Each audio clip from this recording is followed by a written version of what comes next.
When it comes to investing, retirement, taxes, healthcare, and estate planning, the decisions you make today can greatly affect the quality of life for you and your loved ones tomorrow.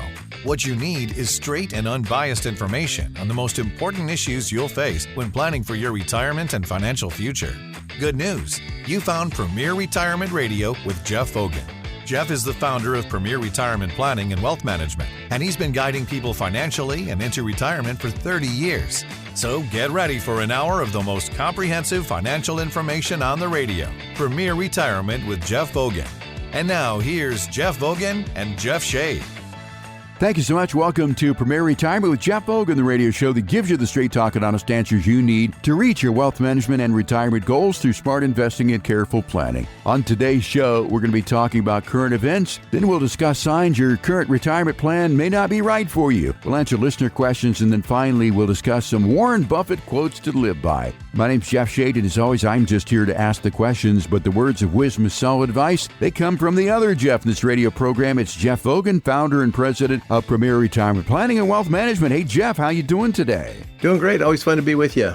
Always glad to be with you, too, as well. Jeff and all the great people here of Tucson, Arizona, November 1st already. And before you know it, the holidays are going to be here. The license plates are going to be turning. But certainly we do welcome all the natives of Tucson, but all those people who are visiting from other colder climes. So we've got a great show lined up for you today. We're going to start with a telephone number. It's 520-780-9059. To hear anything in the radio program today that piques your interest, you'd like to set up an appointment to come in and sit down and talk with Jeff about anything, 520-780-9059. It's just going to be a casual conversation. Okay, Jeff, let's start with current events here. On the surface, U.S. economy shows resilience, low unemployment, GDP growth, yet some people are saying there's some warning signs to watch out for out there. What are these warning signs, and do you see them as well, too? Yeah, there's a lot of warning signs. Job openings are lower than they've been for a long time, even though they claim that unemployment's down to like 4.2, I think they said, although we're not getting current data because of the government shutdown. We haven't got that for a few weeks, but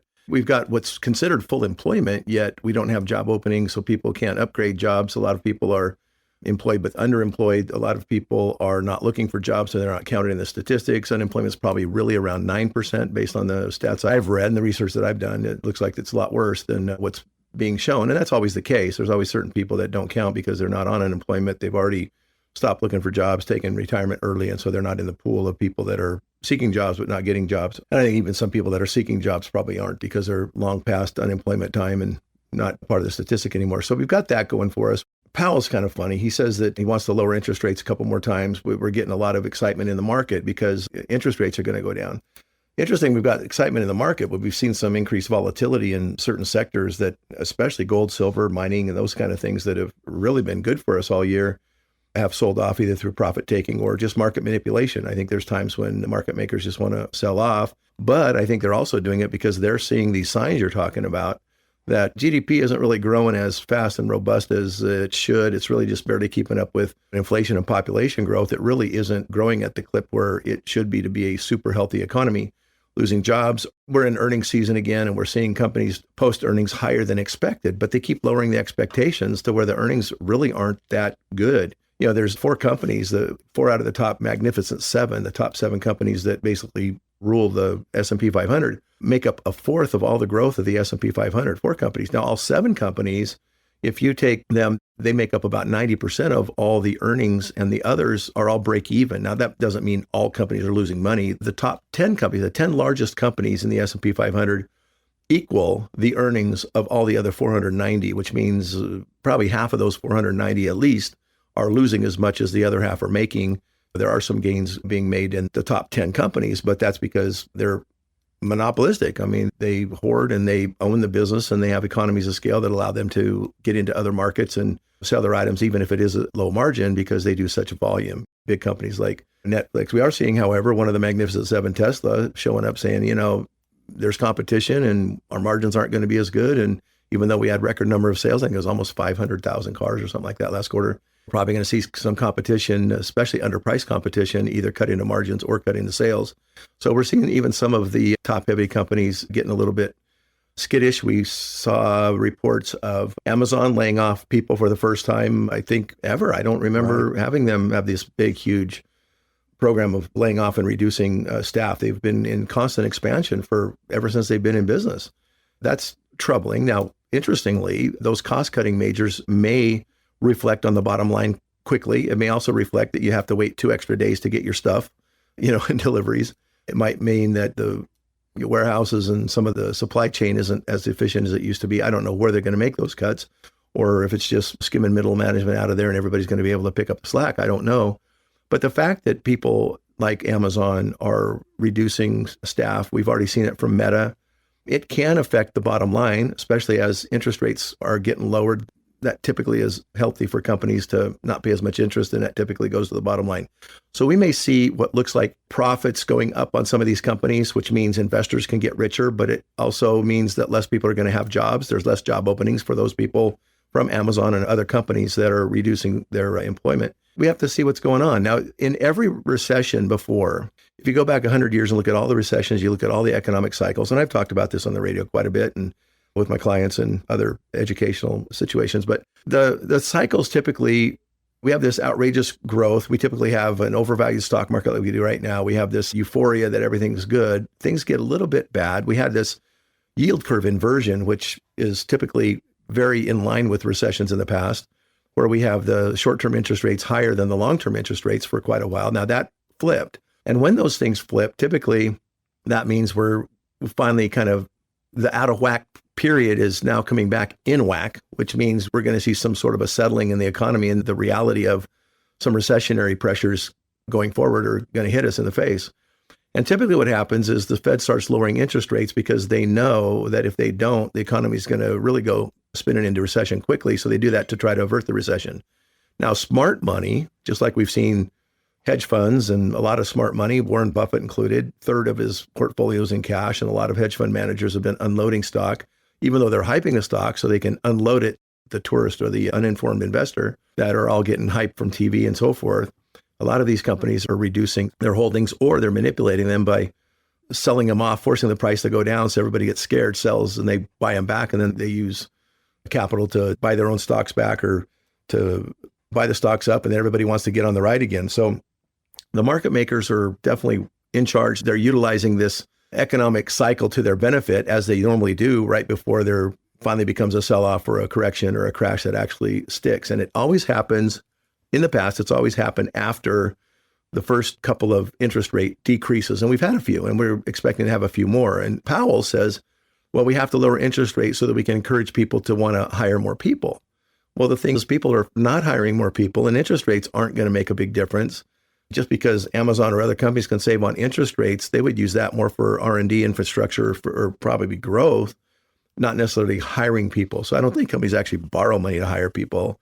However, I guess if it increases their margin by lowering their cost of doing business, maybe there's a little bit extra money where they could hire if they're in expansion mode or if the economy is expanding. But typically, the reduction of interest rates is kind of a capitulation that says, oh, yeah, we understand the economy's shrinking. GDP is really not growing by that much. Maybe we have to do something about it, and let's drop interest rates and let's print a little bit more money, which is basically what they're doing. I don't think that's really that healthy for the economy. I mean, I don't think the economy's been that healthy. If you look at economic indicators, leading economic indicators, they've been dropping for the last 3 years, pretty much every month. So basically the margins of growth are getting thinner and thinner and thinner, and they're all going to a select few companies, the big companies, the monopolies of the world, basically, the Mag 7s, the Amazons, Netflix, Teslas, and even the big banks who are driving a lot of this market trading and so forth. So they're all kind of in cahoots together. The big companies are going to probably emerge winners because they know how to game the system. Now they've got AI to help them know when to buy and sell and how to manipulate the market and to sucker people into buying at the wrong times and selling at the wrong times. And people on Wall Street don't care. They know that the economy is probably on the brink of correction, but they're still going to make money anyway, and they're going to take advantage of it, and they're going to continue to keep this market volatile and going up as long as they can, because that's how they make money. And they don't really care about the Main Street person or the typical household, hardworking American that tries to get on that ride and is going to end up getting whacked when it happens. So we have to be careful. Now, that doesn't mean we're not in the market. We've seen some sell-offs in gold and silver. Does that mean the economy is great because gold and silver is typically a hedge for bad economies? No, it just means it got ahead of itself and is correcting. But I still see enough bad news ahead that you have to be cautious. I think the last thing Trump wants to do is have the market crash. It's going to make him look bad. And of course, they blame him for it anyway. And just like Biden, he didn't want it to either. So they kept printing money. And I think we're going to get there again. The other thing that concerns me is the inflation rate was still around 3. It was expected to be a little over 3, and it came in at 3, I think, the last week or so ago. That number is not 2, which is the mandated, we have to get inflation down to 2 to be healthy and grow this economy correctly. That was the goal. Well, now all of a sudden it's like 3 is okay. It's like, so we get bad news and the market rallies because we got bad news. It's like, I guess it wasn't as bad as it could have been. So, oh, well, let's cheer it. Let's make the market go up, even though we have bad news. And even though inflation is actually creeping back in, and it's going to do so again, in spite of the fact that we're probably heading into more of a recessionary, something that we can see and feel, although a lot of households are already feeling it, and the market may follow. I think that we're still going to end up having inflation hurt us even worse, because when they print money and lower interest rates, it is an inflationary pressure, and the debt continues to compound. And the trillions of dollars, I think we're up to 38 trillion now. And, 1 or 2 trillion of that is just interest growth on the debt. It's not because Trump's a horrible president, like the Democrats are saying. It's not like there's anything they can do that can't even balance the budget. They want to create $1 trillion in more of instant debt, but they'll blame Trump for this increasing debt. Well, that's all the past presidents, the last almost 15 years or so, since we've been doing QE. When Obama came into office, it started being the thing, is let's just print money. Oh, look at what it does. It makes the rich people richer and the market goes crazy and companies can grow and things get more and more expensive. And finally, the inflation monster raised its ugly head a few years ago. And those prices still haven't come down. I mean, we're down a little bit, or they're not growing as fast, which is nice, but it doesn't mean inflation is gone. It just means it's not growing as fast as it was a few years ago at 9%. Anyway, those are all the things that are on my mind as far as the picture ahead. The lowering of interest rates is really a reaction to the fact the economy is not doing as well as it should. Some companies are going to profit by it and do a little bit better, but if they don't sell goods and services because people's budgets are contracting, they're still going to have a hard time having those interest savings go to their bottom line in a big enough way to make earnings look like they justify the crazy stock prices that we've seen the last year or so. Jeff, I'm sure based on a conversation that our listeners may have some questions. If that is you and you're not sure that your portfolio is built for times like these, give us a call here at Premier Retirement. Set up an appointment to sit down and talk with Jeff. It's going to be just a very casual conversation that you're going to get there. And to get yours started, call 520-780-9059. It's 520-780-9059. Ask for your Premier Retirement Roadmap. Again, totally complimentary. 520-780-9059. You can make that call right now. Leave your name, telephone number. Shelley will be in touch with you on Monday and set up that appointment for you. Again, times are changing. Why shouldn't your retirement plan follow suit as well, too? 520-780-9059 or online at premret.com. It's premret.com. Jeff, let's talk about signs your current retirement plan may not be right for you. Do all of your clients end up with the same plan, Jeff, or maybe close to the same plan? No, I mean, our format's the same for everybody, and the fact that we want to try to get them income based on their tax situation. So maybe some people have more of a tax planning strategy because they're in a higher income bracket or higher tax bracket. Some people might not need income because they have pensions and maybe they just want growth and they want to do it in a tax-free environment. So we do a lot of Roth conversions. As far as the income plan that we do, it takes in, everybody's plan takes in those 5 pillars of retirement planning, which is, making sure your investments support the income needs. Income's paramount. I mean, it's the biggest thing in retirement when you don't have a paycheck anymore, is to make sure that you can have the income you need to pay all your bills. Many people are finally out of debt by the time they retire, so they might not have a big budget that they have to achieve, but we can also convert some of those retirement funds into just a nice steady paycheck. And so to the extent that the people need income, we want to maximize that. To the extent they have a tax problem, we want to minimize taxes. And we don't care about taxes in 1 year. Like some accountants, they only look at the year they're doing a tax form for, and they get all upset if you want to do a Roth conversion because it might cost you an extra few bucks in taxes, or if you want to spend some of your IRA money now so that you don't have to spend it later, or pay taxes on it later at potentially higher tax rates as you get older and as the required minimum distributions that the IRS imposes on you for your IRA distributions become higher and higher.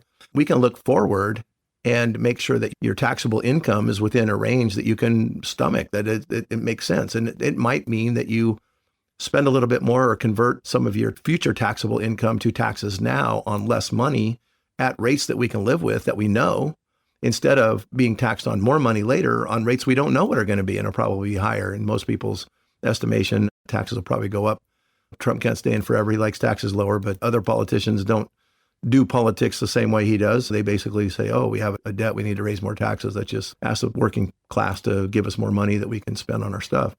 And that's, what'll probably happen down the road. So the more you can plan in times like this, while the tax brackets, and we know the tax situation is reasonably palatable compared to what has been in other years and past, let's take advantage of it. It might be smart to pay taxes now.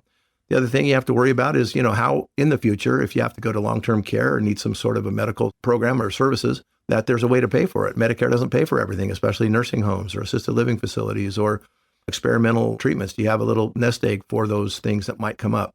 We like to use different products and services for that, not necessarily long-term care insurance, but we can use LIRPs, life insurance retirement plans, which generate tax-free income and have a death benefit that can be accelerated to cover those final years when you're a little bit more invalid and can't get around and need a nursing home or have a terminal illness and so forth. There's even annuities if you can't qualify for life insurance, and most people, as they get older, have a harder and harder time. So there's a lot of people that can't. So there's annuities that might double or triple the amount you put in for nursing care should you use it. And if you don't, you make a reasonable rate of return.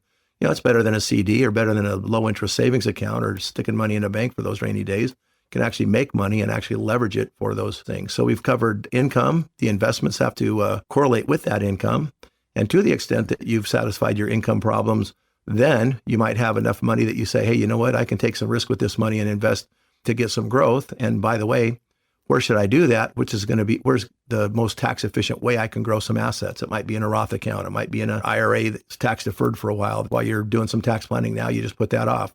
It might be a number of things. Then, of course, that tax picture, the long-term care picture. And then also our plan includes legacy. What are you going to do with what's left? Who do you want to leave it to? Do you want to spend every last dime? Well, that's the wish of a lot of people, but it's really kind of hard to do unless you already have your death certificate printed.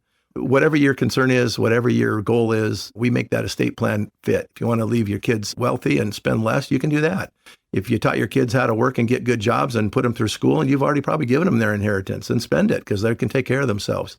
Everybody's got kind of a different story. So when you say, does everybody get a cookie cutter plan? No, but everybody gets the cookie cutters of the 5 pillars. Everybody's going to have to deal with that, but maybe in a different level or to a different extent. Some people don't need tax planning. Maybe we just do investment planning because they've got their income made up. Well, we still need to do the trust or the legacy plan or figure out what that estate's going to look like in the future on certain hypothetical or assumed life expectancy dates, things like that. So in other words, yes and no. There are some cookie cutters, or in other words, some basic things that we try to implement on every plan, but no plan's exactly the same because everybody's goals are slightly different. However, we've done enough plans to where even though you're slightly different, you're probably just like a few other people that we've dealt with. So it's not like your situation is going to be the first time we've seen your situation. It's going to be very similar to other people that we've helped along the way. I mean, we've done thousands of plans over the years. We have actively managed accounts, I think over 400 or 500 of them. So it's not like we're not taking care of people managing their business. And it's not like when you have as many clients as we do, there's a lot of similarities. So there might be a plan that looks almost identical to another plan if their goals are similar and their assets are similar and their tax bracket is similar and their age is similar. It might look very much like somebody else's, but we don't just go in and say, hey, this is our investment plan. Here it is, and take it or leave it. Don't bug us till next year because we're just going to do an annual review and I want to golf every day. So don't call, we'll call you. So I think there's a little bit of that out there. We certainly don't do it that way. We visit with clients as often as they need to. Some don't need it. If we think their situation is according to plan, we're not going to call them every day and update them on nothing. We're going to do the updates whenever they want to come in and see how it's going. We also watch what their goals are and monitor their plans in the office all the time. Some clients are a lot more proactive than others. But bottom line is we set it up in the beginning and look at what the next few decades look like, not just what the next year or two look like and then reevaluate. Now, we do reevaluate, don't get me wrong, and we could tweak that plan, but we at least want to have a long-term end goal in mind and have a plan that'll get us there if today's goals remain your goals for the next few decades. And most people do. Some people change, something happens. Maybe they inherit money and have a different financial picture. Maybe they have some health situations where they learn that their life expectancy has been shortened and they want to spend more money early and change it up that way. Or maybe some kids get in trouble and they'd rather help them than leave them in an inheritance in 20 years. So when those things come up, then we bob and weave and we wiggle through the plan and we make those adjustments along the way. But again, nobody's plan is the same. Nobody's plan stays the same because everybody's individual. and you should have an individual plan. So, Jeff, it sounds like that you build plans similarly in the respect that there is a solid foundation for a good retirement plan. And as you said, it does involve the 5 pillars of financial planning. But once we get the foundation up, the 4 walls up, the roof on that, then is the opportunity for us to make some individual changes to suit your individual needs. It's sort of like building a house. Talking with Jeff Hogan of Premier Retirement Planning Wealth Management here in Tucson and Mesa. Again, our telephone number 520-780-9059. So, Jeff, it sounds like even though we do have the same sort of 4 walls, the roof, that flexibility is going to be the key here. Can you expand on that a little bit? Well, I really like that house idea. There's no 2 houses that are probably exactly alike, because even if you have the same floor plan in your neighborhood, you probably have different walls, different paint, different granite, different tile.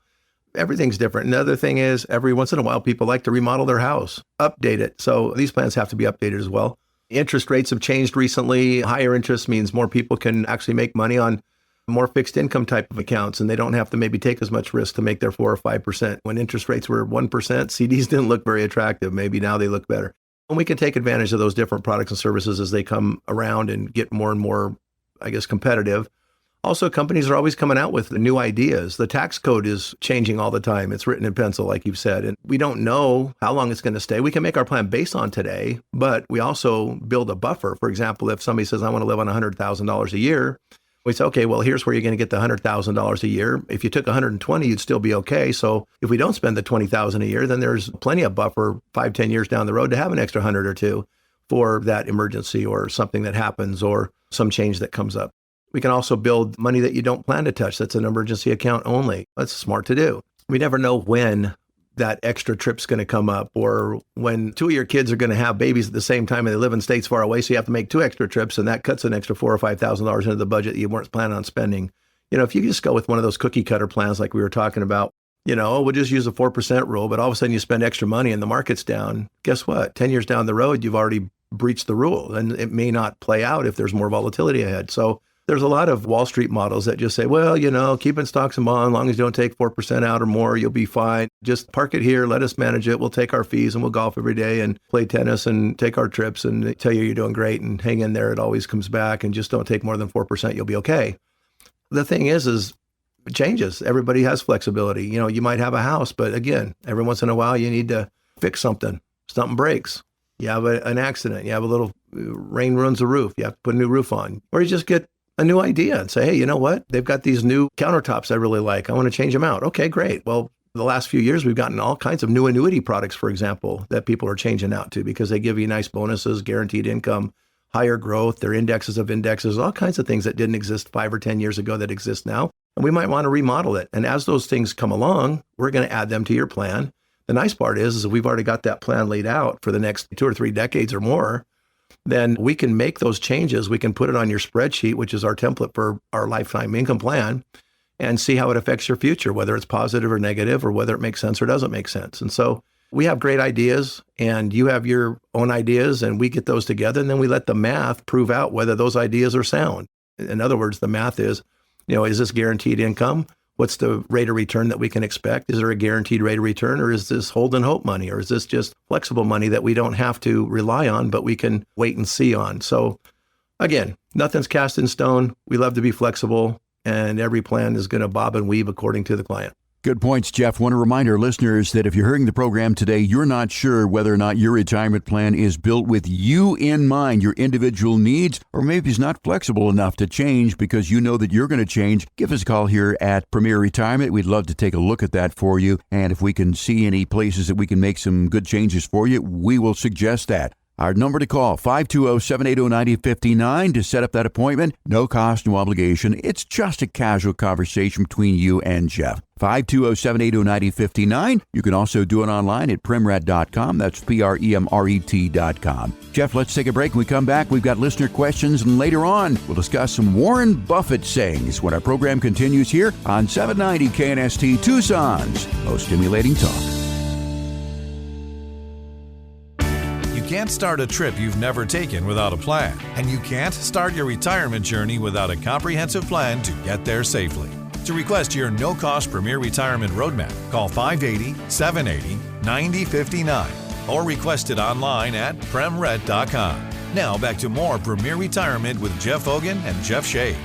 Thank you so much for making this part of your weekend. You're listening to Premier Retirement with Jeff Hogan, founder and president of Premier Retirement Planning and Wealth Management here in Tucson and Mesa. Again, our telephone number, 520-780-9059. It's 520-780-9059. If you'd like to come in and sit down and talk with Jeff on a casual basis about your journey towards a confident retirement, bring your plan. If you've already got one, we'll look it over for you and see if it's on target for you and make some changes or suggest some changes if you want to do that. Okay, Jeff, it is time for listener questions. Let's see who we're talking to today. Mike's listening to us in Tucson. Mike says, I'm 39 years old, one of our younger listeners. I had financial independence and now my entire department was laid off and outsourced overseas. I'm struggling with what to do with my retirement accounts. I have a 401k that has about $60,000 in it, and I need to decide if I want to leave it or change it to an IRA. I was also laid off from a per diem contract job at the same time and have another 401k from a different company with about $56,000 in there. Should I combine these accounts to one agency like Fidelity and then change to an IRA? What's your opinion?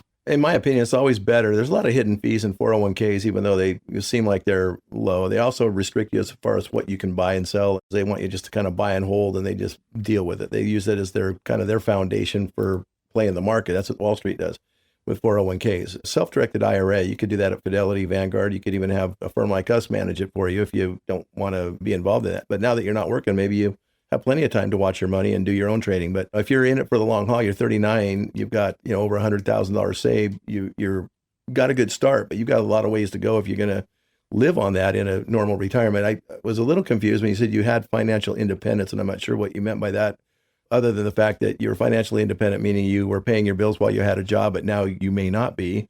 Or maybe you're financially independent because you have a ton of assets, either from an inheritance or you saved before the 401k stuff, and are able to live on what you have. So I'm not sure how that works, but the 401k and the IRA, until you're 59 and a half, can't really be taken out without penalty. I guess at 55 if you leave it in a 401k, but that's still a long time down the road.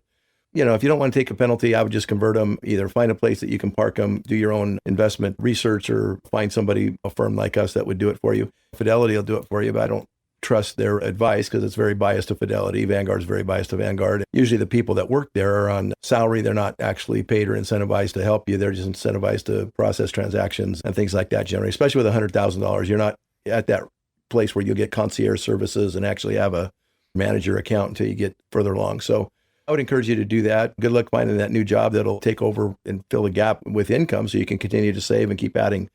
Every time you get a 401k offered from your company, always take the match no matter what, even if you're getting a little squeezed with the income versus your budget and so forth. You have to take that free money. So hopefully you've been doing that. You've got the $60,000 from the 401k. Hopefully 30,000 of that's your money. 30,000 is the company money. You get to at least take that with you, but at least take the match. And that's for anybody listening. If you're young and not ready to retire, don't ever forego an opportunity to use a 401k to accumulate assets, especially if they're going to give you free money to do it as an incentive for you to stay there and work. I mean, that is a situation that companies have done. Instead of giving you a big pension, they just give you a little bit of money where you get to save your own money. Hopefully they pay you a little extra so you can do that retirement plan on your own as well. That's called a defined contribution plan. You never know what it's going to be worth when you retire. That's why it's a defined contribution. They only let you put so much in there, but you don't know what you're going to get out. If you want to pursue, if you have a date in mind that you want to retire in, let's say 10 or 20 years, you might even see what $100,000 would buy you in the form of an annuity or something like that you could use as a pension. Maybe it'll be $30,000 or $40,000 a year forever, if you wait to age 60 to start taking money, something like that. Look at some other options. If you want to take what you've already saved, take the profits off the table. The market's high right now. Maybe you want to lock it into something that will just grow at a guaranteed rate of return until you retire, and use that as part of your income retirement account, and start new investing in dollar cost averaging into the market with your new money from your new job and contributions from the company as they match 401ks going forward. Mike, we appreciate you listening to us in Tucson. Thanks for that question. Good luck with the job search. Remember, they say when one door closes, another one opens. And again, if you want to talk to Jeff, 520-780-9059 is our telephone number. You can make that call right now. Okay, Jeff, let's bounce to Joyce in Dove Mountain. Joyce says, my husband and I plan to help our daughter with her wedding expenses. It's my understanding that an individual can give $19,000 a year without triggering a taxable event. What is the best way to go about this? We don't want to get into trouble. My plan is to contribute approximately $30,000. Well, the gifting, I mean, if you're paying for your daughter's wedding, I consider that a family expense. I don't know that it's even considered a gift for the IRS, to be honest, because it's actual expenses that are going to do a celebration for your family and you're benefiting by it. So I'm not sure there's any gift tax rules that would apply to that. Of course, talk to your CPA. I really don't think that's the case. But as far as that $19,000 a year, that's really just for asset freezing or estate freezing for estate tax purposes. There is no income tax or anything on giving away $100,000 to your kids if you want to. But if down the road you have an estate tax problem because you've got $20 or $30 million in assets and they say, oh, hey, you gave away $100,000 and that's got to be brought back into the mix here. You owe us $40,000 on that gift. That would only happen if you have an estate tax situation and you're in a estate tax situation. And I'm guessing most of the people that listen to this program aren't in that position where they've got so many millions of dollars that $19,000 needs to be written off on a gift tax return in order to help a kid with a wedding. If you want to give $30,000, that's what the wedding is, then that's fine. If you're just going to plunk it in their bank account, well, then maybe you have to consider whether or not you're in a situation where that gift tax form would have to be filled out with your tax return. And honestly, there's no taxes in doing that. And if you do fill it out, it's just going to offset whatever future might be an estate tax problem when you die, when you file that final tax return of your life. And other than that, it won't affect you tax-wise until then. All right, we appreciate that question, Joyce, and listening to us in Dove Mountain. And again, if you'd like to talk to Jeff, 520-780-9059. Next question, Jeff, is Rick listening to us in Vail. And Rick says, I have a $1.4 million IRA. Should I convert $160,000 a year to Roth and save on RMDs later? Well, I love Roth conversions. I love those strategies. I love paying taxes now. Now, I also would love to know how old you are. I also want to know when you're going to start taking Social Security if you haven't already. I want to know how much your other income is so that if $160,000 is going to get you past the 24% tax bracket, then I'd say no, don't convert 160, maybe do 100. The other thing is I want to know where you're going to get the tax money from. If you're in a 22% tax bracket now and you think you'll always be in a 22% tax bracket, then the conversion is not going to do you any good. However, if that $1.4 million could double or triple by the time you're 73 or 75, let's say you're 60 years old right now, then it would probably be really smart to convert because in the future, you probably will get into a higher tax bracket just based on the fact that you're going to have to take $100,000 or more out of that per year for the rest of your life. However, $160 a year, if it kicks you into a higher tax bracket now and that $100,000 a year later would keep you in a lower tax bracket because you really don't have any other income, then you might be smart to just do that. Or take that $1.4 million right now, convert it into $100,000 a year taxable income, which depending on your other income might keep you in a 22 or lower tax bracket. I don't know if you're single or married. So that's another thing we have to take into consideration. It might be better just to start spending that money now while you're young and healthy and can start using it. I'm assuming maybe you're asking this because you're retired. 1.4 million is a good number. I'd say kind of an average number of what people have going into retirement these days. So you did good, you saved, you spent less than you made, you have a nice 7-figure IRA, and that should support you with somewhere between $50,000 and $100,000 in income if you want it, or if you want to just put it off till RMD age, or if you just think you'll never use it and you want to give tax-free money away to your heirs, and you have a ton of money in savings that's not making any money in the bank that you could pay $50,000 a year in taxes because it might end up costing you that much doing the conversions, depending on your tax bracket. That all has to be taken into consideration. So a very simple question, a very short question, but there's no information to go on other than the ideas I've shared with you. I'm very happy to look at it more and let the math dictate whether or not it makes sense to convert it. But the main thing I don't like about converting IRAs is if you have to pay tax out of the conversion. So if you want to convert 160,000 into a Roth and you paid taxes on it, you're only going to have about 120,000 left sitting in the Roth, right? So you've got to make up a lot of ground just to get back to even.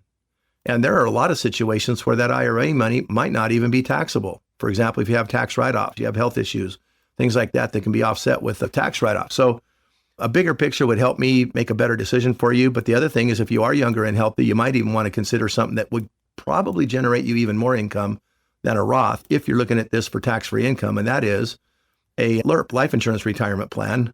The other thing about a Roth is you could convert that $1.4 million to a Roth just before the market crashes, and now it's only worth $700,000, and you paid tax on all $1.4 million. If you did a LIRP, you'd probably have $2 or $3 million in guaranteed death benefit while you're funding it. Then down the road, you'd still have over the $1.4 million to your heirs tax-free. It wouldn't lose money, and you could actually borrow from your death benefit while that $1.4 million, instead of being depleted by your withdrawals from a Roth, it would actually continue to grow and compound, and you actually get to borrow against the growth. It's a much more efficient way to use income. They call it a Roth on steroids, or a rich man's Roth for a reason. And it typically serves those in higher tax brackets more, but it doesn't mean it doesn't serve somebody in the 20 or 22% bracket, or even the 12% bracket if you hate paying taxes enough and if you have money to pay those taxes on the conversion. Consider converting money, yes. Consider where you're going to get the taxes from, and consider whether a Roth IRA or a LIRP or a combination of those might be a better tax plan. Rick, we appreciate you listening to us in Vail, and of course you can always call Jeff and discuss it further. Few details left out there, but we'd love to know those. 520-780-9059 is the number to call. You can make that call right now. Leave your name, telephone number. Shelley will call you back during the week and set up the conversation for you. It's not going to cost you a dime, no cost, no obligation, and entirely complimentary, just a casual conversation. 520-780-9059 or online at primret.com. You can also reach out to us using the contact page there. Jeff, I think most people are familiar with Warren Buffett, who he is, and also some of his quotes. And my favorite quote I'm going to start off with that Warren Buffett ever said is, the first rule of investing is to not lose money. The second rule of investing is to refer back to number one. What's your take on that, not losing money? Well, I mean, it's easier said than done, obviously. I mean, not losing money is not making bad investments. He also means, like, don't get emotionally scared out of a stock. It's interesting. He's different than most people. He doesn't have to live on any of his money. He doesn't have to live on any of his assets. The thing is if you can hold indefinitely, eventually all these things will come back. I mean, theoretically, and not always. Enron was one, didn't come back. WorldCom didn't come back. Global Crossing didn't come. There's a lot of stocks, and I don't know if he was heavily invested in them. I think he probably was a WorldCom guy, actually.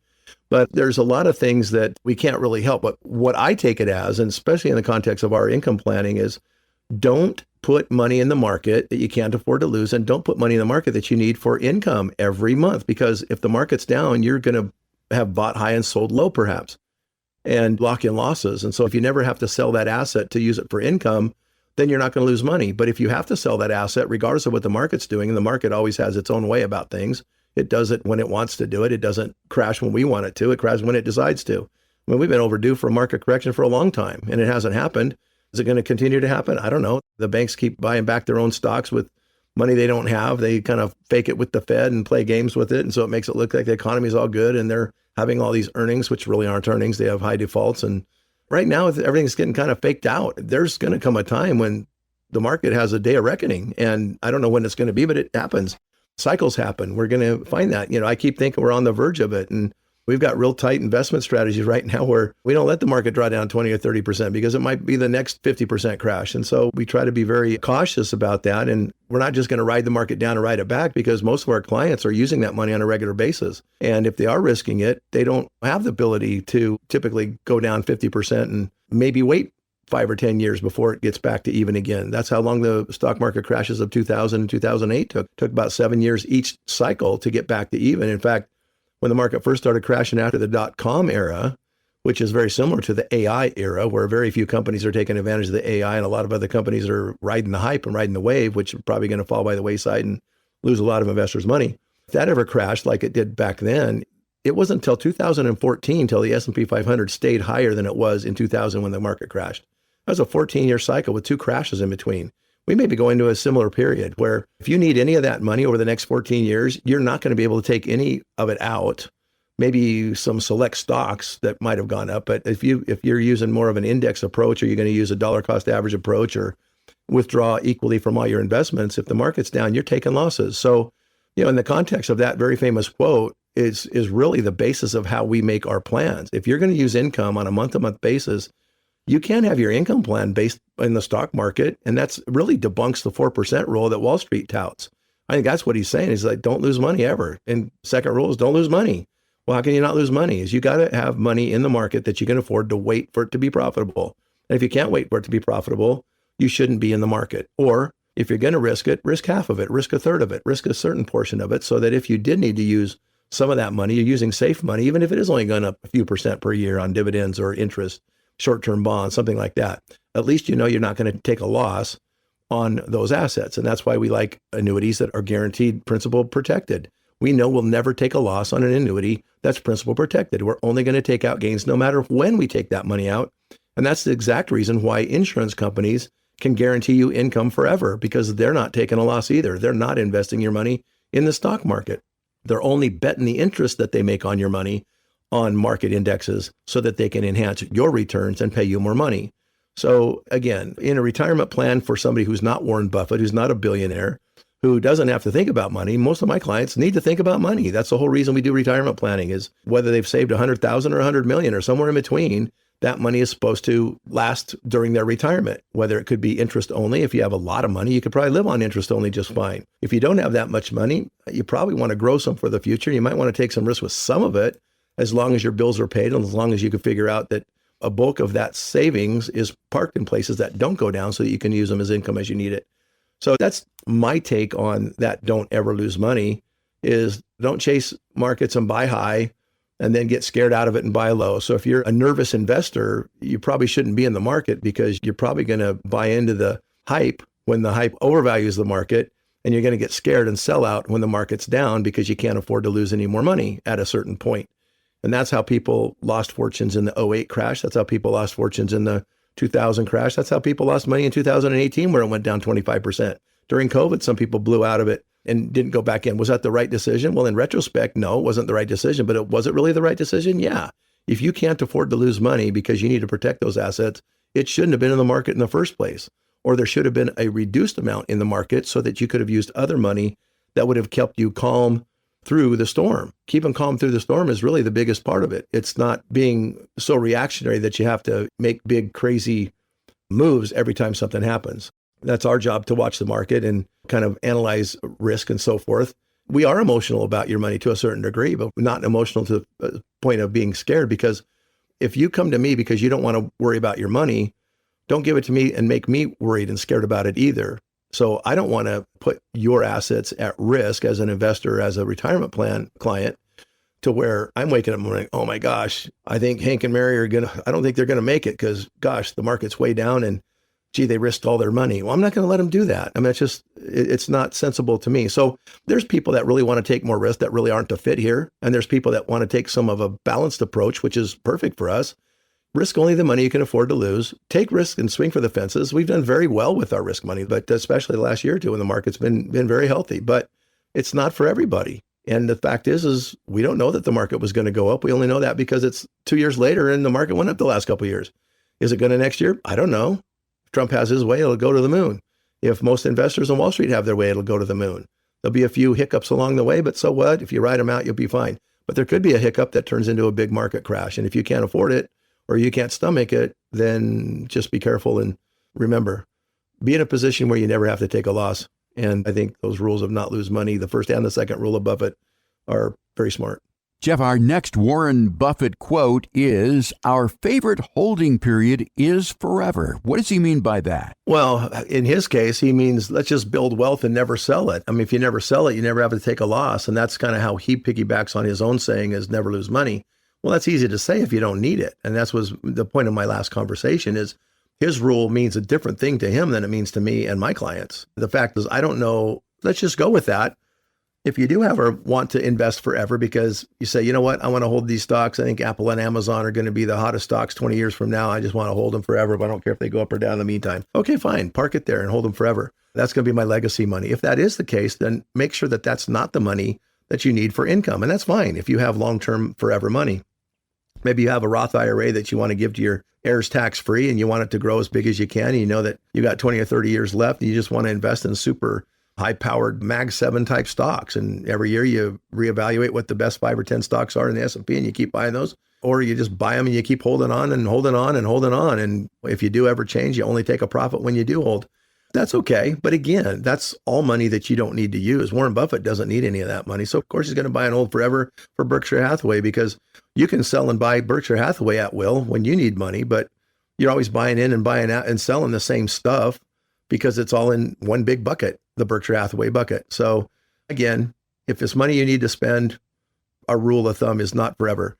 Warren Buffett does one thing. It's a one bucket approach to investing, and that's park it in the bucket and leave it forever.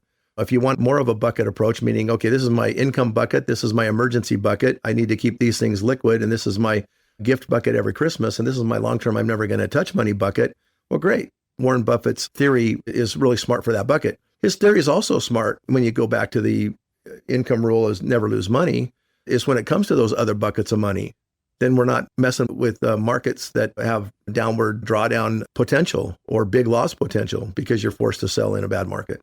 Talking with Jeff Hogan of Premier Retirement Planning and Wealth Management here in Tucson and Mesa, and we're talking about Warren Buffett quotes. All right, Jeff, let's wrap up this segment about Warren Buffett quotes with one that I've heard before. Warren Buffett said, "Be fearful when others are greedy and greedy when others are fearful." Can you explain what he means by that? Well, I mean, the best buying opportunity is when everybody's selling off and when the market crashes, but that's usually the hardest time to get people to buy. Again, that's kind of a rule of investing. And if markets are getting beat up, if the market crashes, Warren Buffett's got about a third of Berkshire Hathaway in cash that he can go right back in and buy low. And so he's waiting for that scared money to come out of the market. And that's how he's going to make long-term gains. Now, that's an investment style that works. It works for a lot of hedge funds. It works for a lot of mutual funds. Unfortunately, most people that are on the street are manipulated by algorithms that are very tied to the emotions of an investor. And they basically drive you by hype, by fear. They kind of make you, unfortunately, what would you say, too apathetic about, the risk and whatever. You just don't really care because you're just complacent in the fact that the market's going up and it always comes up and you just buy on the dips, no big deal. And nobody's really gotten to that fearful stage yet, but the market's going to sell off sometime because it did in 2008, 9, and took 9 and 10, probably 2 more years before people even started dabbling back in the market. Even the market was already up 30 or 40% from its bottom by the time people started getting in. But smart money like Warren Buffett and hedge funds, Ray Dalio and those guys were already in the market. They were swooping up stock all the way down. And from an investment standpoint, if it's your risk money, you should be doing that. But again, if it's your risk money, you should be totally cool riding it down and buying more later, dollar cost averaging into the market at a low point, taking excess earnings from your investments or your income that you're not spending and maybe buying some more positions while it's down. But it's the hardest thing to do because most of the time, the normal person is scared and not feeling very confident about it. And that's why I think we earn our keep as money managers. We'll see those opportunities as long as we know that you're not using scared money in the market. We'll take advantage of dollar cost averaging down and buying those beat up stocks. We'll try to get out of the market before it falls 50%. However, we're going to see the downtrends coming. The trend is your friend. If the downtrend is pretty well established, we might sit it out for a while, just like we did in 2002 and 23, most of those years. And we might not have got back in time, but we didn't lose all the money that the market lost coming down. So we're going to try to take advantage of those swings in the market as best we can, minimizing losses on the downside, maximizing gains on the upside. So I think anytime the market goes down 20 or 30, you got to say, okay, is this the bottom? Do we start buying or do we just keep buying all the way down? Depending on your liquidity situation or your investment style, you have to decide what's right for you. But everybody wants to buy low and sell high. You can't buy high all the time and sell high. Almost nobody is able to do that.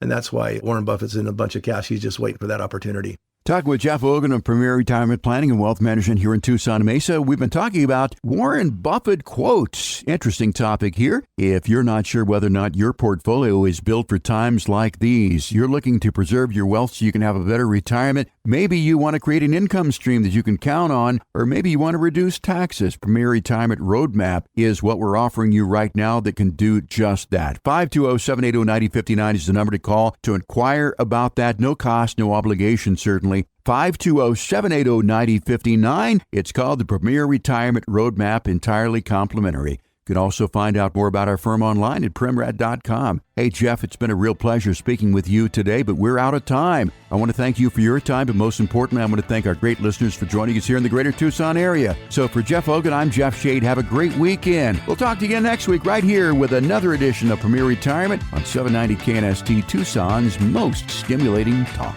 Investment advisory services provided through Premier Wealth Advisors, LLC, an Arizona state-registered investment advisor. Securities transactions are placed through TD Ameritrade. Insurance and annuity products are offered through through Premier Advantage Inc., DBA Premier Retirement Planning and Wealth Management. Investing involves risk, including the potential loss of principal. Any reference to protection, safety, or lifetime income generally refer to fixed insurance products. Insurance guarantees are backed by the financial strength and claims paying abilities of the insurance carrier. The show is intended for informational purposes only and is not to be construed as advice or recommendations. Due to show format, accuracy, and completeness cannot be guaranteed. Premier Retirement and its representatives do not provide legal or tax advice and may only conduct business with residents of states and jurisdictions where they're properly registered.